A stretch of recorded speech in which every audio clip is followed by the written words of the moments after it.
Dr. Broad served as director of Iowa Regents University's Men's Gender Violence Prevention Institute on the boards of directors of Humanities Iowa and the American Men's Studies Association.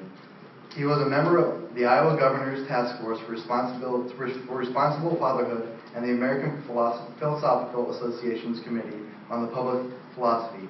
He received the Harry Cannon Award for the exemplary and sustained contributions to the field of men's studies from the American College Personal Association's Standing Committee for Men, as well as leadership and service from the Men's Center of St. John's University, Minnesota, and held a fellowship in law and philosophy at Harvard Law School. He is the father of 2 children. Please give me a round of applause. Welcome, Harry Broad.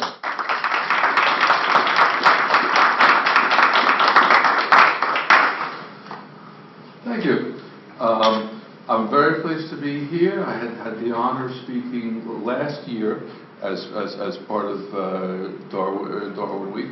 I think it's a terrific week, a terrific series of events, and I was very pleased to be invited to join again. Last week I spoke on, you mentioned the DVD is titled Asking for It, The Ethics and Erotics of Sexual Consent.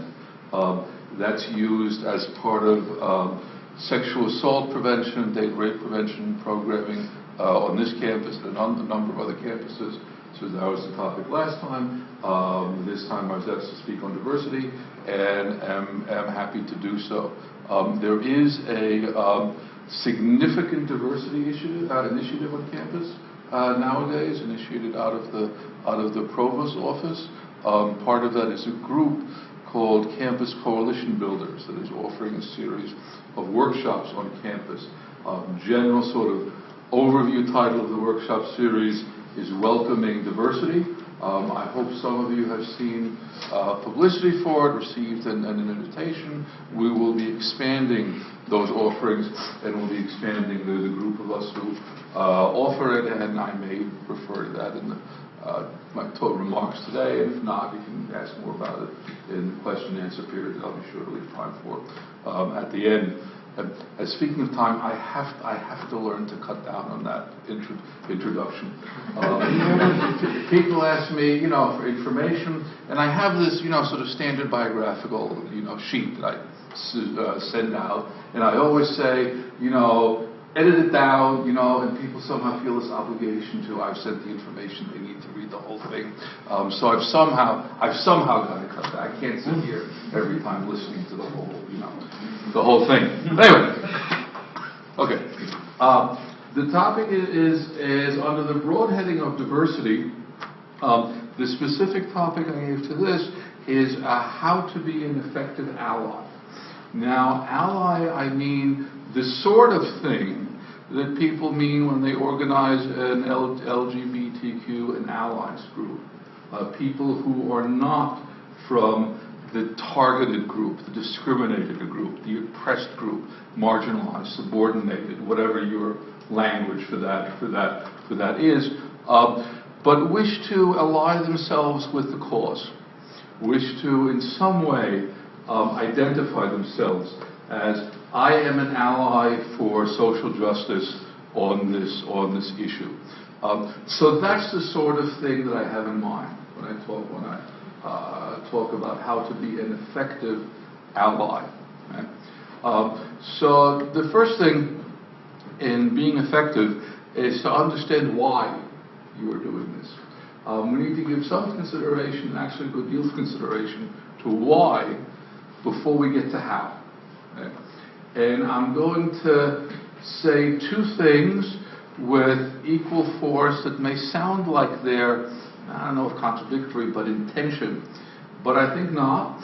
And I think to the extent there is tension between these 2 points I want to make, it's what I think of as a creative tension that gives life and creativity to the enterprise. On the one hand, why to be an ally? That's fairly simple. Justice, equality, fairness, morality, ethics. I don't think there's a whole lot to be said. I think we all share a basic understanding of justice. Now, there may be disagreements when we get down to details. One person thinks this is just, another person thinks that is just. But in the broad spectrum, I take that there's a commitment to that. So we're doing it for the cause, for justice, equality, you know, what, again, whatever, morality, again, whatever your particular language is. On the other hand, in being an ally, I'm in this for me. Being an ally is not something I have to do. It's something I get to do. It's in my benefit. It enhances my life. It is not an exercise in chivalry or altruism or what a great self-sacrificial person I am. This is not the road on which one becomes an effective ally. If you think of yourself as engaged in a rescue operation, for those poor people who can't help themselves out of the mess, they need me to ride in to the rescue, this is not going to be of great assistance to anybody. So I need to understand that it is a privilege to position myself as an ally in a very different sense of privilege. When we're talking about issues of oppression, we often talk about privilege in the sense of unearned benefit. Male privilege, white privilege, straight privilege. And in that sense, privilege is a negative. We want to get rid of privilege. We want to get rid of unearned benefits. This is privilege in a different sense. It's my honor to enlist myself as an ally in various causes for justice. And it makes me a better person. It's something I get to do, as I said before, not something I have to do. Here's an example, and I'll draw examples from different issues. I'm sure I will neglect important issues. I don't. I follow distinguished thinker and activist Audre Lorde in saying there's no hierarchy of oppressions. Everybody's issue is equal to everybody else's. So I'll try and pull from different examples. Apologies in advance. I am going to neglect things. But I had to talk about anti-racist commitments, for example. My world is larger. My world has more people in it since I took on more express anti-racist commitments. And here's what I mean. I used to hang out with an African-American woman, and we would be at some conference, whether it had to do with race or something else. And given our personality differences, we'd be going from some meal to the next meeting session of the conference. And I'm running ahead, I don't want to be late, and I'm trying to see the signs, what room are things in, and she's taking her place in a more humane, human, reasonable way, coming along behind. And I'm rushing through the restaurant or the convention center or the hotel or whatever it is. And I hear her saying hello to people behind me. And, hi, how are you? And I'm going, who is she talking to? I didn't see anybody. And I turn around, and it's some person of color who has been doing the manual labor of keeping the whole thing running. Whether it's the busboy in the restaurant, or the chambermaid in the hall, or janitorial staff cleaning up in the convention hall. And I just don't register this person as a person, as someone you pause and say hello to, and then I go about my business. And she did.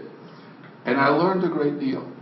And I have made a commitment to make the diversities of peoples in the universe more visible to me. I notice people who just didn't register. And I do this sort of hand motion because I think this is what comes with privilege, in the negative sense of unearned benefit. Those of us who have privilege learn to walk through the world with blinders on. And we're focused on the task and where we're going. And we don't see all the labor of oppressed groups that is making it possible for us to rush through the world and accomplish our important tasks and our business. So the maintenance of privilege requires these blinders by which we don't see those who are less privileged. So we don't keep getting it thrown in our face. So we can go about our very important task-oriented affairs. So that's what I mean by, since I've taken on more express anti-racist commitments, my world is larger. There are more people who I recognize as people in my world than there used to be. Right? That benefits me.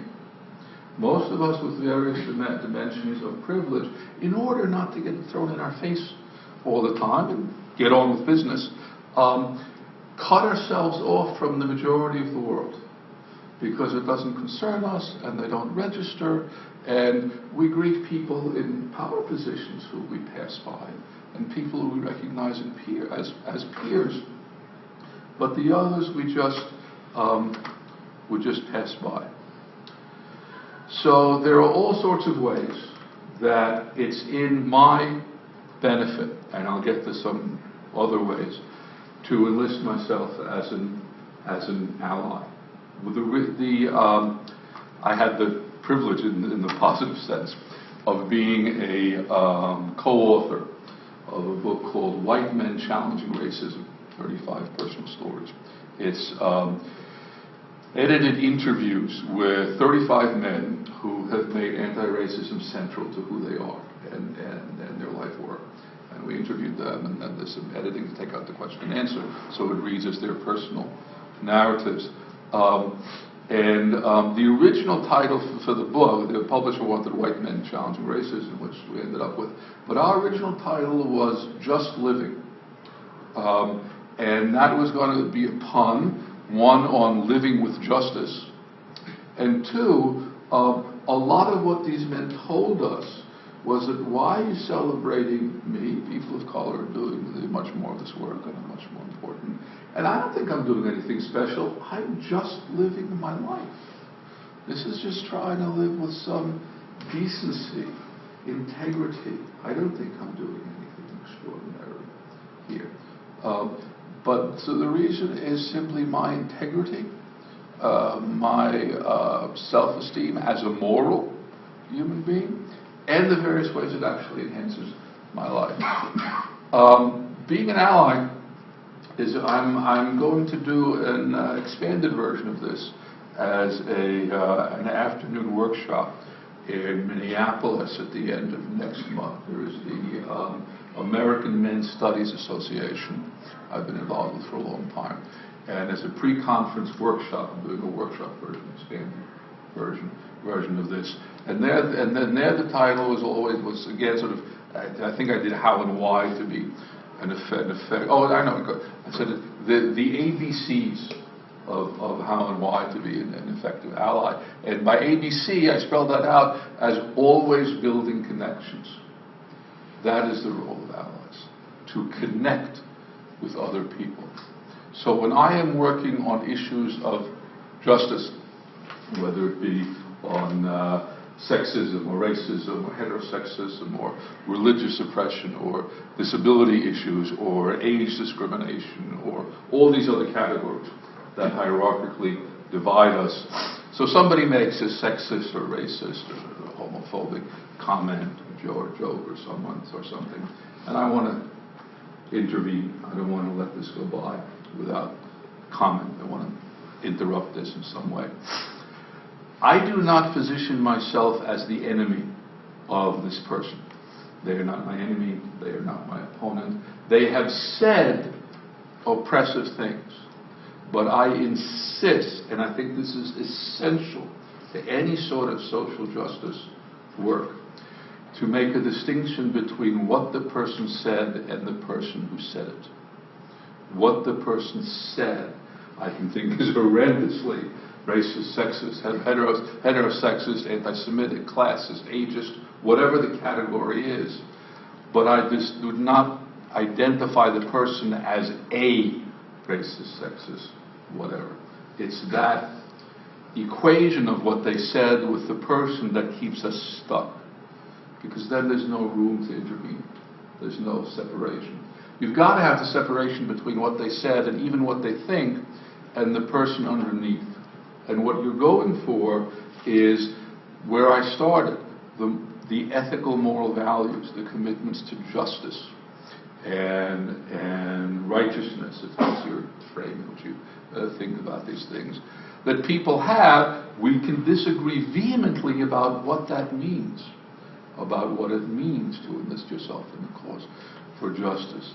But I believe People have these basic values that can be appealed to. Gandhi, extraordinarily influential figure, nonviolent civil resistance, protest, was always clear that the nonviolent campaign against British imperialism would have been impossible without the British sense of fair play. And he was clear that he is appealing as an ally to the better angels of their nature, of his oppressors, and enlisting those better angels against the oppressive behaviors. That's what being an ally means. So when I want to interrupt someone, correct what I see as a comment or behavior, sexist, racist, anti-Semitic, classist, ageist, heterosexist, whatever it is, I am the ally. I imagine myself, picture myself, situate myself as the ally of the person on whom these racist, sexist, whatever thoughts, ideas, behavior patterns have been imposed. And I am enlisting myself with that person, helping them to liberate themselves from this oppressive junk that's been put on them, that they've been socialized into.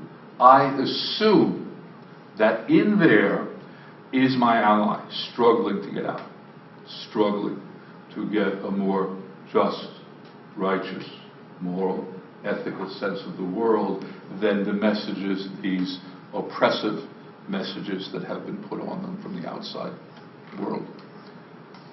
I don't see how I could do this work if I didn't situate myself in that way, as an ally of the person whose behavior I am trying to change. Otherwise, there's no entry point. Otherwise, if I think I'm better than you are, I'm smarter, I'm more moral, all of that, the only thing I will communicate to the person is not the righteousness of my cause, but my arrogance. And they will rightly reject it. There's no way to be effective at social change coming from that sort of arrogant position of superiority, of inherently being more enlightened. I do think my ideas are right and theirs are wrong. I do maintain my right to disagree, to try to persuade them. But it's not because I'm better or smarter or more moral or anything like that. It's because I have had the good fortune to be in times and places where a more enlightened, more just worldview has become available to me. And I've been exposed to that. And I've been socialized into a view that's more inclusive, more just, more welcoming of diversity and justice. That's been my privilege in the positive sense. That's my good fortune. But if I had not had the good fortune to have received that education, socialization, opportunity, there but for fortune would go I, saying these bigoted, oppressive, horrendous things. So I need to give up my arrogance, my sense that I'm a better person. I'm going to educate this person. Aren't they fortunate to have been brought into my presence so that I can improve their moral worth? This is not going to make you an effective ally for anybody. The other thing, the giving up personal credit for my views, which I think are right, is the flip side of being able to accomplish something else that is absolutely crucial in being an ally, in doing work for social justice. In the same way as I gain some distance from my ideas, I don't take personal credit for them, I give the other person some distance from their ideas. I don't blame them personally for having what I regard as a distorted worldview that I want to help them liberate themselves from. So it's that detachment of the person from what is said that gives me leverage to enter into a useful conversation with them. It also gives me the leverage and the distance to enter into more useful conversations with people where I'm in the oppressive group. So far, I've been talking about being an ally to someone who is basically in my group. Someone male has said something sexist, someone white has said something racist, someone straight has said something heterosexist, whatever, and I'm intervening. But I also want to work as an ally with the oppressed group, in particular a group where I'm in the dominant group, where I am in the oppressor group. I guarantee you, when you engage in that sort of alliance work, you're going to make mistakes. This is not a mistake-free process. You will step on people's toes. Feelings will get hurt. This is inevitable. Right? So let me spend some time with how you deal with this, because I think, one, it's going to come up if you're interested in doing this work, and two, it's a way into a bunch of other issues that I think are useful to talk about. So somebody says to me, what you just said or did is racist, sexist, heterosexist, whatever the category is, that's terrible. Right? Where most of us go is guilt, which is paralyzing. It's either paralyzing, we sink, oh my God, I've been, whatever, or we get defensive. Right? No, I didn't mean anything, how dare you say that, and we get into this, this also unuseful, if not actually damaging, conversation. What is being triggered is white guilt, male guilt, straight guilt, whatever you want to call it, because we identify with an oppressive system. That, I think, is also not useful. I am not personally responsible for sexism or racism or anything. I wasn't there when it started. I didn't sign a contract. Nobody asked me. I am not personally responsible for any of this. Shouldering all that is my guilt about being in the group I'm in. This is also not useful. We really can lay that burden down. We do not have to walk around with this paralyzing, unuseful guilt about being in a dominant group. But it gets triggered when we get accused of something. So let's go back to this hypothetical conversation, which is often not hypothetical at all. I've said something, somebody says, that's racist, or that's sexist, or that's oppressive to me in some way. Now, you need to think about what they are communicating. Right? If my response is, I didn't mean anything by it, you're being oversensitive, or whatever the next couple of sentences are, look what has happened. They have communicated to me something about their experience. The primary communication in that's oppressive is you've done or said something that has hurt me. The person is communicating their experience of what I did or said back to me. If I then say, I didn't mean anything, I have shifted the topic of the conversation from their experience to mine. Now we've made the conversation about my intentions. Whether what I originally said was oppressive or not, that claiming the spotlight is. That's white privilege. That's male privilege. That's straight privilege. The conversation is always about the dominant group, about their intent. I didn't mean anything, therefore you're wrong to have experienced what you did. I mean, listen to it. You just have to translate it into what is actually being communicated to see and hear the problem. Right? So if I resist playing the white privilege card, the race privilege card, whatever it is, and I resist shifting the conversation, which we've all been socialized to do, because of course the conversation about race is a conversation about white people's feelings. What else would it be about? So if I actually stay with the subject, right, and keep it as a conversation about that person's experience, fundamentally, the communication in its simplest terms is, ouch. You've done something that hurts me. In a way that I connect to being the group I'm in, whether it's race or sexual orientation or religion or whatever it happens to be. Now normally, if we bump into somebody, there's been a clash between me and this person. Somebody says, ouch. The normal, immediate human response is sorry. That's not a confession of guilt. That's not, I'm a horrendous person. Right? That's not, I did something wrong. I bumped into you in the hallway. You say, ouch. I go, sorry. Next sentence.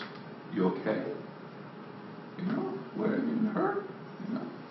If we were not all wrapped up in the white guilt or male guilt or straight guilt or whatever it is, we would have this sort of human interaction. When somebody communicates to us, what you have done or said is oppressive to me, I feel pain in response to what you just did or said. But because we're all wrapped up in defending ourselves, because we have attributed to ourselves more actually responsibility than we deserve, because we take credit for our ideas, we take personal credit for the class we're in and the privilege we have, if we could divorce from the inappropriate credit for who I am, we'd have a much easier time divorcing ourselves from the inappropriate guilt for who I am. And we would be able to, guilt is the flip side of arrogance. I'm taking too much credit for all the plus and minus. So if I can detach from that, I can connect to other people and have a more human conversation, where the conversation goes, ouch, that hurt, and I think all of us would naturally go, sorry. Where did you hurt? What happened? Are you okay? And then the person, if they're, is likely to tell me, this is how what you did hurt me. You bumped in the hallway, you hurt my arm, you hurt my leg, you hurt my feelings because I thought you were disparaging my parents or my family or my group, whatever it is. We could actually get some useful information if we asked the question and weren't all hung up in defending ourselves. With that information, now we stay in connection with the person. We've also learned something about another person's experience, instead of keeping focused on our intentions. I didn't mean anything, you were wrong to take it that way. They had a feeling. This is how they reacted. Right? If I bump into someone and, it's in a sensitive area, they're just coming, it's the summer, they came back from the beach, they're sunburned. No matter how gently I reach out to give them a friendly pat on the back, they're going to go, ouch! Touch me in a real sensitive spot. Nobody's fault. I didn't know. They're going to be hurt.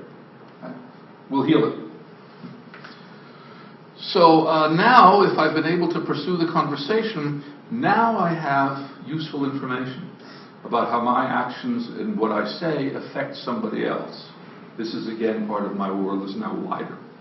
I have more information about the world. Then, and only then, if the person is still interested in pursuing it, I might say, I didn't actually mean it that way. If you're interested, I can tell you what was going on for me. Right then. And then we're on the road to a mutually enlightening conversation. Then we're actually on the road to making progress against depression. Then we're on the road to having built an alliance, to having made a connection. And that is what it's about. It's about making human-to-human, person-to-person connections with other people. Change happens one person at a time. Events like this are important. Conferences, demonstrations, rallies, all of that is essential. But I recently listened to, and someone sent me a link to an interview on Canadian TV with Angela Davis, who was one of our great social change activists, one of our national treasures. And she was talking about demonstrations. And she said, what a demonstration should demonstrate is the existence of a community. Social change doesn't happen out of demonstration. It dramatizes, it ratifies, it brings attention, but social change happens in all the one-on-one, small group conversations between the this demonstration and the next one. And the demonstration is part of a movement of persons, of people who are having moving conversations with each other, conversations that move other people. And to do that, you have to connect on a human basis. You're not going to move someone by out-rationally arguing them or presenting them with statistics and all of that stuff. What moves people is the human person-to-person connection. And that's what we strive for in social justice work. There was mention of the book, in the introduction, and I mentioned this book, White Men Challenging Racism. I'm one of the 3 co-authors. I'm the 3rd name on the book, and there's good reason for that. My 2 friends and colleagues did more of the work on the book than I did. I always want to make that clear whenever I talk about it. The lead author is a fellow, a friend named Cooper Thompson. Second author in the middle is Emmett Schaefer, and Emmett would join me in saying Cooper was the lead person getting this book going. And Cooper Thompson has written an essay that he finally published about a year or 2 ago. I've been after him for years to get this thing into print because I think it's real important. It's called something like Profiting from Racism, something like that. And what he does is tries to calculate in dollar and cents terms how he as a white person has profited from racism. And I like it very much because there's no shame, there's no guilt attached to it. He's just trying to lay it out. He says very clearly, my parents, my ancestors, they worked hard.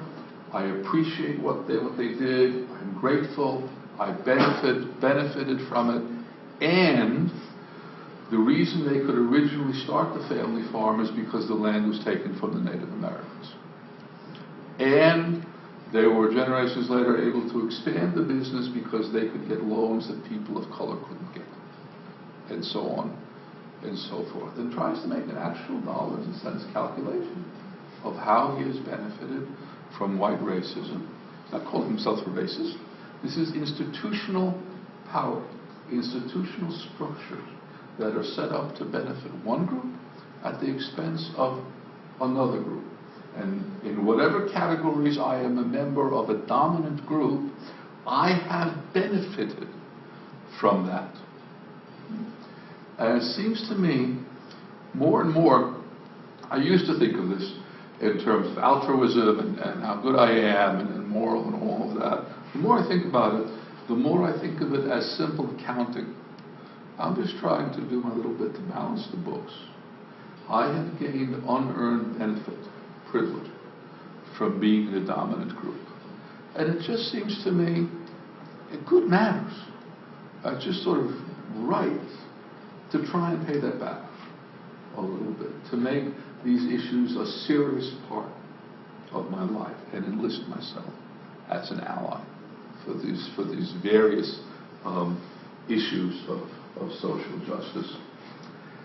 In the way, when we think about oppression and domination, we are often not clear about how we have benefited. And I've given this example on other occasions.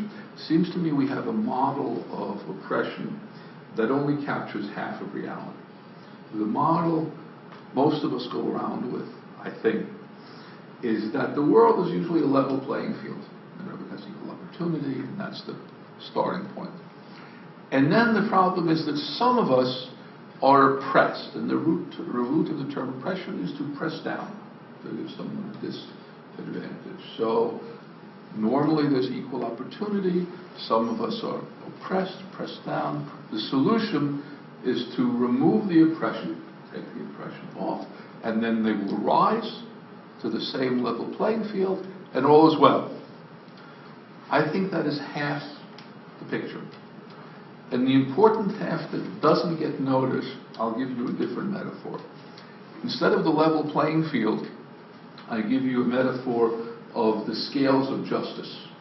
The statue and the woman holding the scales, and she's blindfolded to demonstrate that justice is impartial, not that justice doesn't see, but this just doesn't see particular persons, that all are equal. That's the point of the blindfold. You know? And justice is the balance scales. On the balance scales, if one side goes down, necessarily the other side is going up. That's privilege. That's unearned benefit. And many of us see oppression. We see that people are ill-treated, it's bad, and we want to remove it. We think that solves the problem. But we don't see that if people of color, if women, whoever, are oppressed, necessarily those of us in the dominant group have benefited from it. That is the nature of oppression and privilege. So if women are ignored, not taken seriously, women's voices not respected, it's men's voices of authority that we respect to. It's not enough for me to make a commitment to listen to women more. That's certainly necessary, but that's not enough. It's also necessary for me to use my voice of male privilege against the institutions that give it to me, to speak against sexism and male privilege. Otherwise, I am perpetuating my privilege. If I don't consciously struggle to dismantle, to speak against the privileges that a society gives me, I will continue to have it. Some people talk about, well, I'm not racist, not sexist, whatever. I think this is impossible. This comes in with the air we breathe. We all carry these stereotypes and images around with us. We cannot be colorblind. So those of you who watch Stephen Colbert, he's terrific on this point. He kept on saying, "I don't see color. Am I white? I don't know. What color are you?" And I hope everyone watching that is clear. He's mocking it. Sometimes I worry: is everybody getting this as satire? But that sort of colorblindness is really not a solution. That keeps privilege in place. I need to be aware of the privileges I have and actively work against them. So to me, to be non-racist, non-sexist is not possible. I can go into a jewelry store and dress as shabbily as I want, and I am not going to be followed around by the house detective in a way that a person of color is. That's just not going to happen.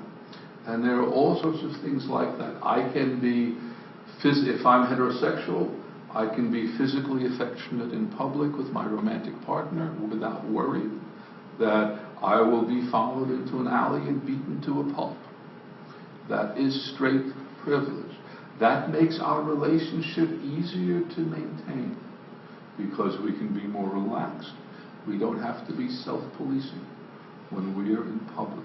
That is concrete privilege I have as a straight person, and we can go down the line in all these categories.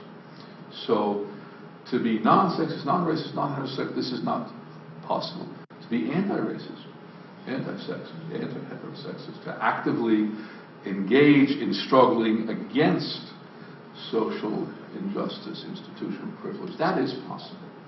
And that to me is the task. That's what it means, the how and the why to be an effective ally. I want to make sure we have time for conversation. Let me close with a story.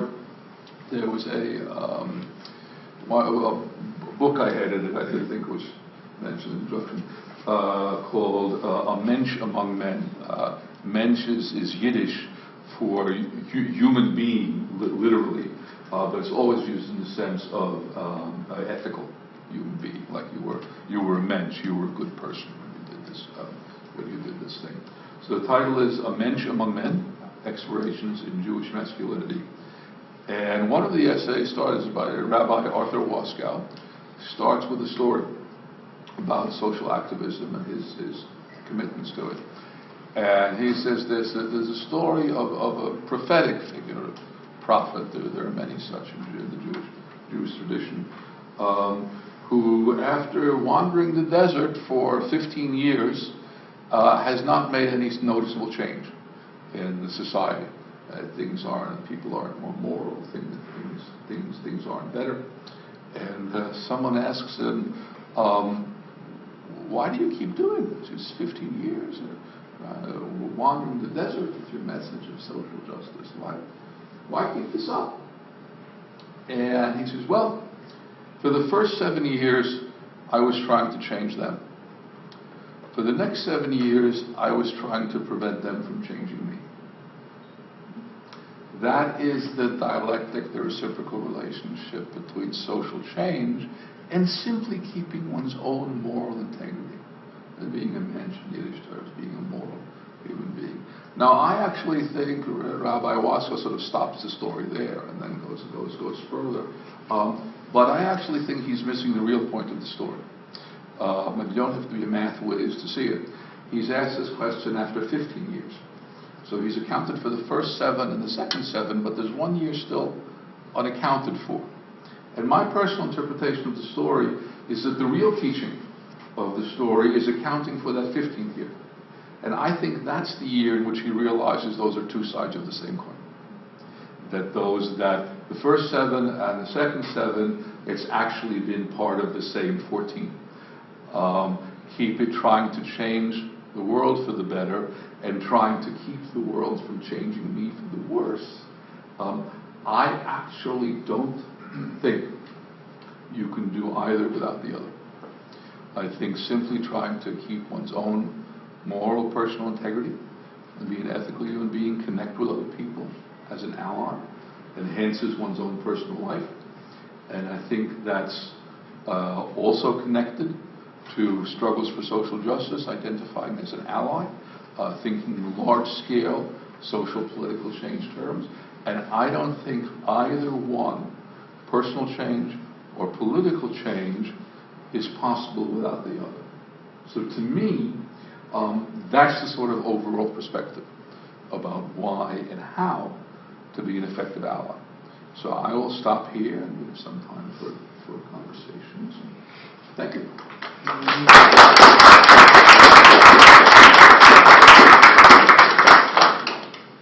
Yeah. You talked about when confronting somebody that makes a comment of whatever you talked about separating the person from the idea. Yeah. So you could get to the humanness of them. In today's modern society, a lot of times we have to deal with people in a less than human setting, things like Facebook or Twitter.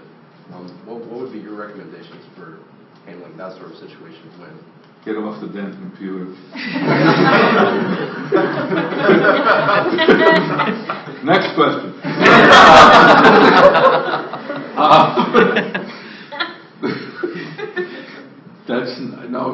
I said it facetiously, but actually I believe that's not the medium.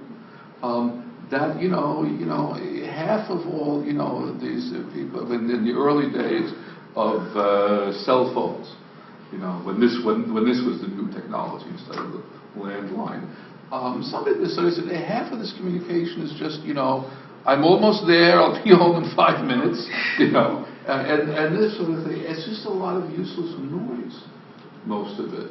It's, we've seen, particularly if people talk about the Arab Spring, how important social media were.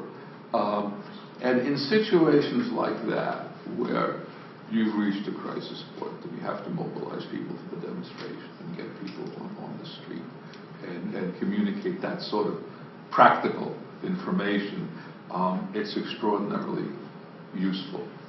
But the real social change has to happen in more human-to-human contact.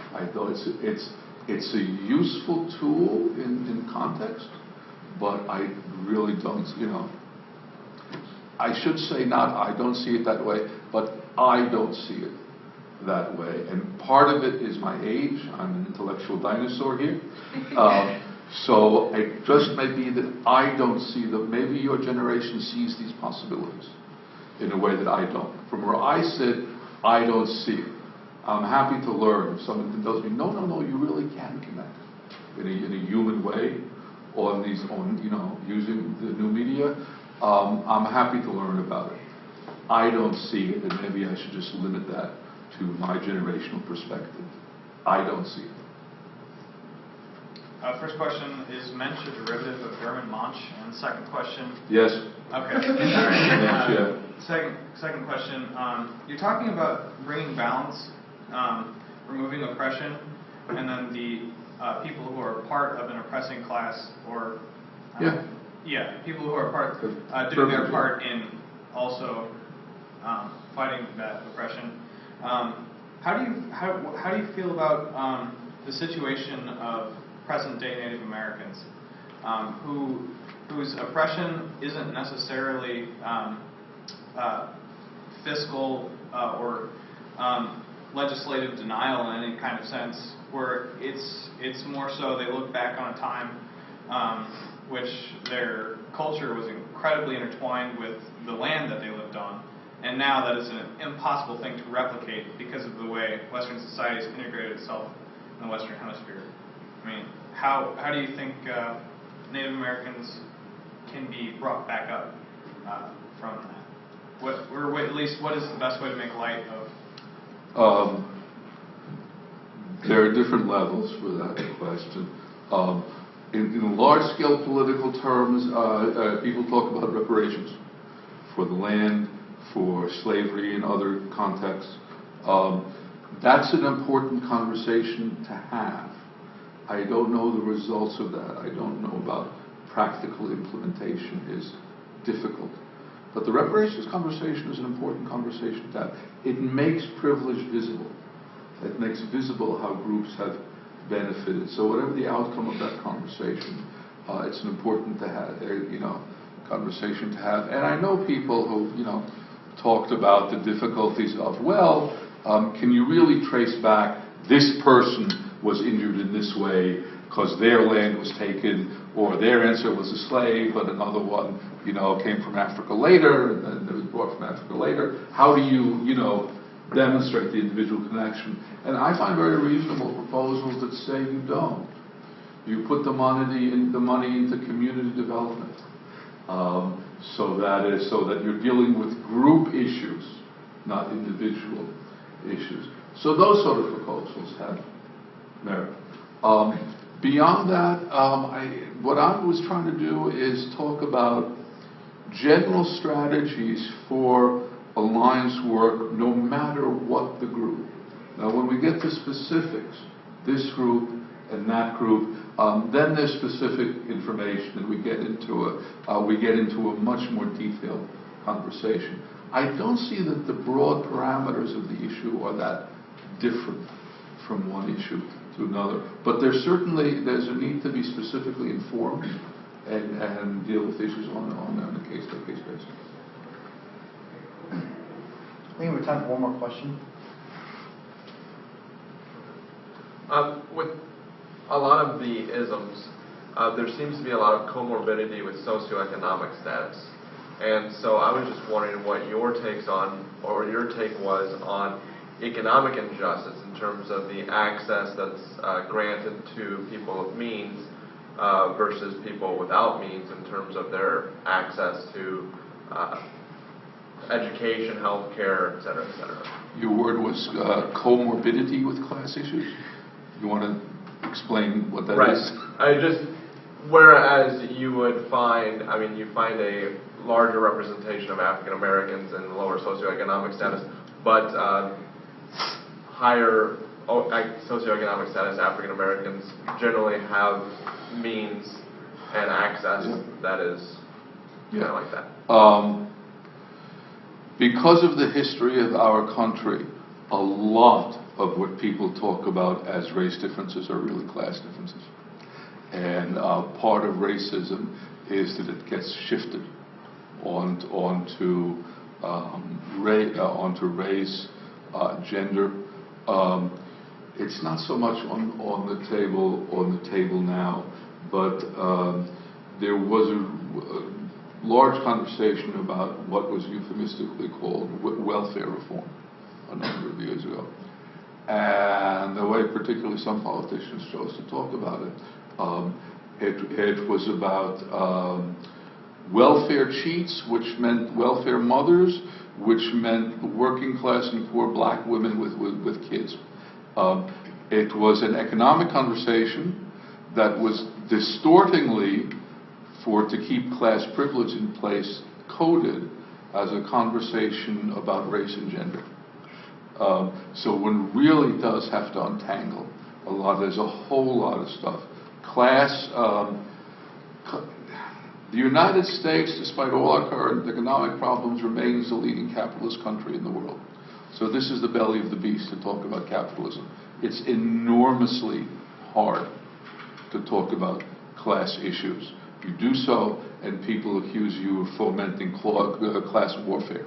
We saw that with the Occupy movement and 99% and all of that. Always raising the issue of class is absolutely essential. Most of the world is much better at it than we are. And it's because we are the belly of the beast. Let's give Dr. Boyd another round of applause.